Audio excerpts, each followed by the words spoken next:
नेमकं भावांनो प्लेट बनतात कसे बघा. तर जय शिवराय भावांनो, आपल्या छोट्याशा एका मिनी व्लॉग मध्ये परत एकदा तुमचं स्वागत आहे. बघा आपली तर गाडी काल लोड झालेली नव्हती म्हणून आपण सकाळी आलतो बघा मस्तपैकी चहा प्यायला. इथं तर काय आपल्याला बिस्किट भेटले नव्हते. मग काय विशेष नाही भावांनो, कंपनीत आल्याच्या नंतर आपली गाडी बोलवली बघा आतमध्ये बोलवल्यावर आपल्याला तर करायचे होते प्लेट लोड. हे तर तुम्हाला कालच्या ब्लॉग मध्ये सांगितलेलं आहे भावांनो.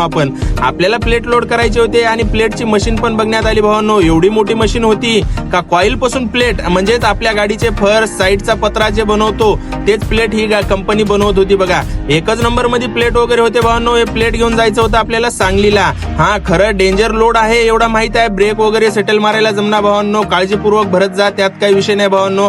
फायनली आपली गाडी वगैरे भरली बघा. प्लेट भरल्याच्या नंतर आपण घेतले भत्ते वगैरे लावून आपल्याला गाडी पॅक करायची होती. बिलाला तर 2 घंटे होते भावांनो. मग फायनली आपली गाडी पण पूर्ण पॅक झालेली होती आणि आपल्याला बिल पण भेटलेलं होतं भावांनो. अशाच छोट्याशा ब्लॉक मध्ये भेटू भावांनो उद्याच्याला.